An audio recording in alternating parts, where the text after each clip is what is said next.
आज हम आशीर्वाद के विषय में बात करते हैं। आशीर्वाद। हम कहते हैं कि आशीर्वाद में क्या शक्ति है।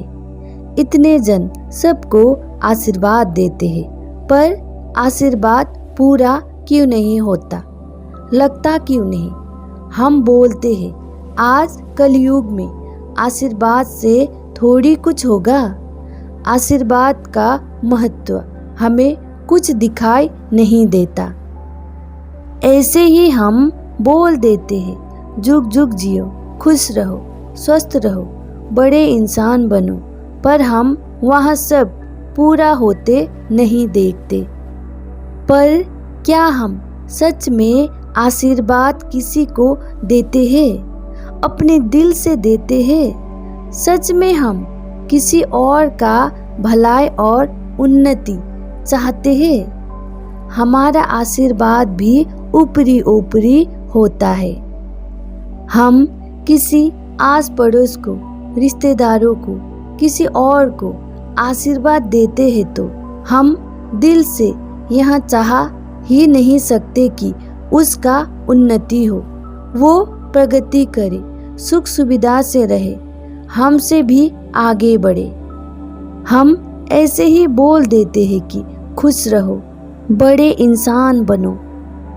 जब आप किसी से आशीर्वाद लेते हैं तो नतमस्तक होकर प्रेम से, सम्मान से, भाव से झुके और आशीर्वाद देने वाला इंसान आपका समर्पण, झुकाव देखकर प्रेम से भर जाए, भाव से भर जाए, करुणा से भर जाए और प्रसन्न चित्त होकर प्रसन्नता से आशीर्वाद दे दे तो वहाँ आशीर्वाद जल्द ही पूरा होगा।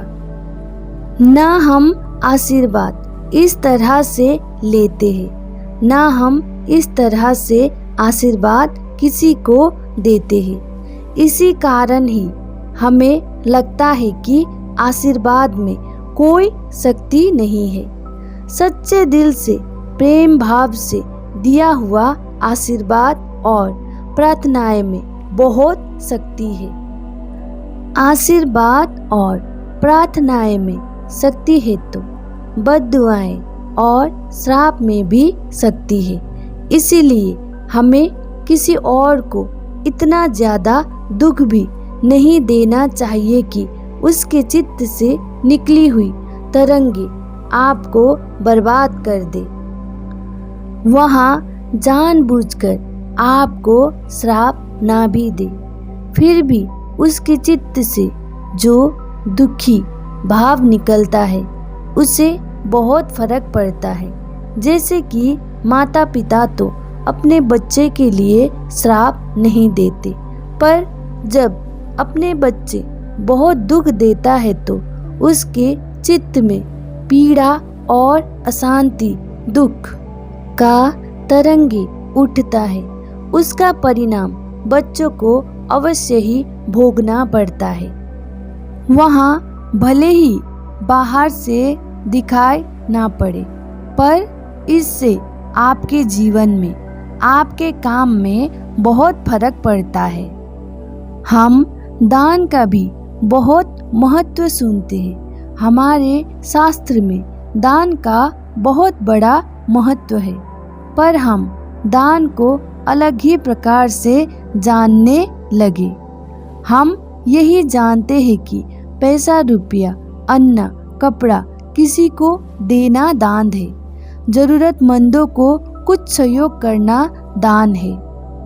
हाँ, यहाँ दान है। हमारे पास होगा तो अवश्य करना चाहिए। हमें जरूरतमंदों का ख्याल रखना चाहिए, सेवा करना चाहिए।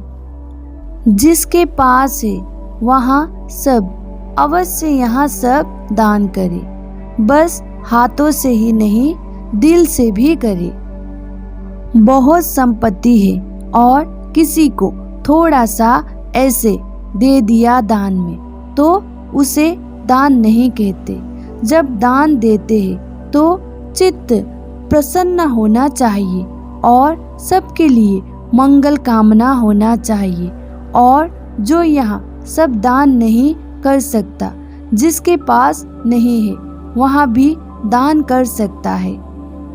प्रसन्न चित्त से रोज सबके लिए मंगल कामनाएं करना, सबका खुशी मांगना, सब स्वस्थ रहे, सब प्रेम से रहे, सबका उन्नति हो, सारा जगत का भला हो, सबका कल्याण हो।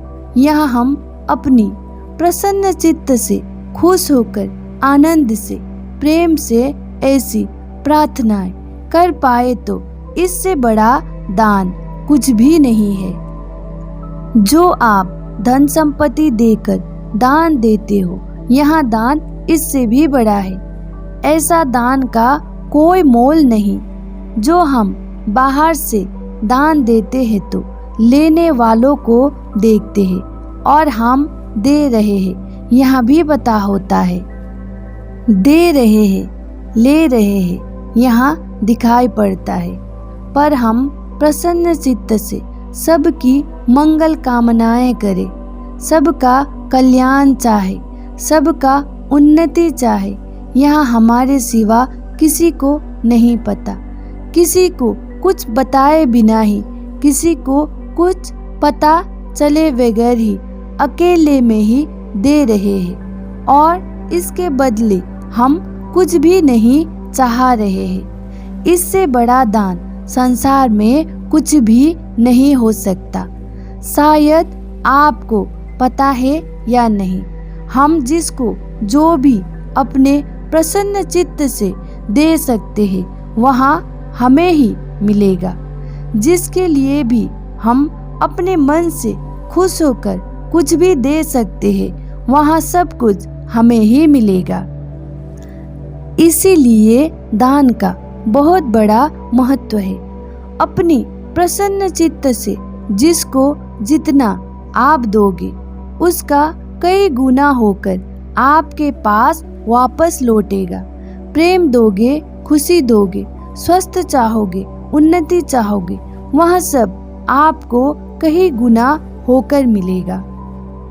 और किसी के लिए दुख चाहते हो, बुरा चाहते हो, चोट पहुंचाना चाहते हो, कष्ट देना चाहते हो, किसी के लिए क्रोध है मन में, वे सभी फिर कई गुना होकर आपके पास ही लौटेगा।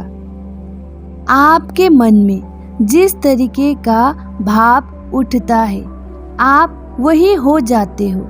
आप अपना भला चाहते हो तो सबके लिए भला सोचना शुरू कर दीजिए।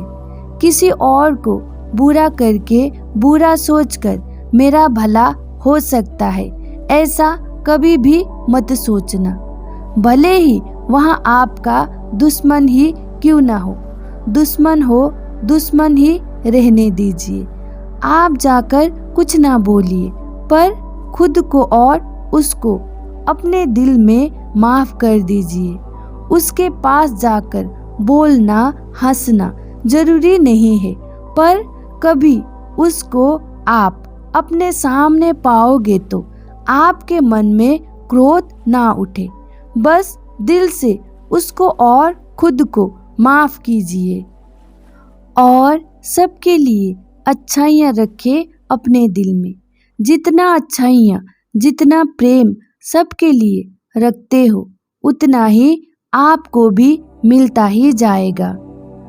पर आप उम्मीद करके यहाँ सब मत करना, कुछ मिले या ना मिले, बस अच्छाइयाँ अपने दिल से कभी भी मत हटाना। हम सब में धैर्य का होना बहुत ज़रूरी है, जो आजकल हम सब में नहीं है। हमें अपने जीवन में जो चाहिए वही दूसरों को देना शुरू कीजिए। हाथों से दे नहीं पाएंगे तो दिल से दीजिए। दिल से दूसरों के लिए जो सब कुछ आपको चाहिए वो देना शुरू कर दीजिए। आपको अवश्य ही मिलेगा। आशीर्वाद का, दान का, प्रार्थनाओं का शक्ति अनंत है।